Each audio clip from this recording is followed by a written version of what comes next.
सड़क दुर्घटना ट्रैक्टर धक्का जनक मृत्यु बोरमाटी पंचायत चकपुर निवासी रजनीकांत जेना पुओ सुशांत कुमार जेना बयस 40 शशुर घर को जाउथिबा बेले बणिया निकटरे ट्रैक्टर चालकों बेपरुआ चालना दुर्घटनार शिकार होई प्राण हराइछंती।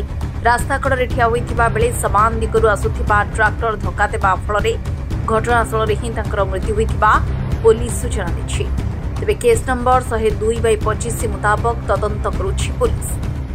मोना गणेश प्रसाद मल्लिक गोरामाटी ग्राम पंचायत पूर्वतन सरपंच। आम पंचायत चकपुर गाँव तार घर तार ना सुशांत कुमार जेना तार ससुर रोचे बणिया।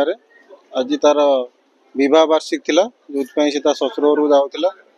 तो बणिया छकर जस्ट पूर्व रंजन ओझा नाम घर आगे राजन ओझा घर आगे से गाड़ी रखी सांग फोन कला ना से अपेक्षा कर समय सेपटू गोटे द्रुतगामी एक ट्रैक्टर माड़ी आसी लड़ी जाता जो स्थानीय लोक मैंने भद्रक मुख्य डाक्तखाना को आनी एठारे डाक्तर मृत घोषणा करते। सी हूँ घर बापर बड़ पुओ घर परिवार डिपेंड करे। बर्तमान से भांगी पड़ी भगवान करंतु शक्ति दिंतु एवं आम सरकार पाखे निवेदन रखुची से तार उपयुक्त प्राप्य से पाओ।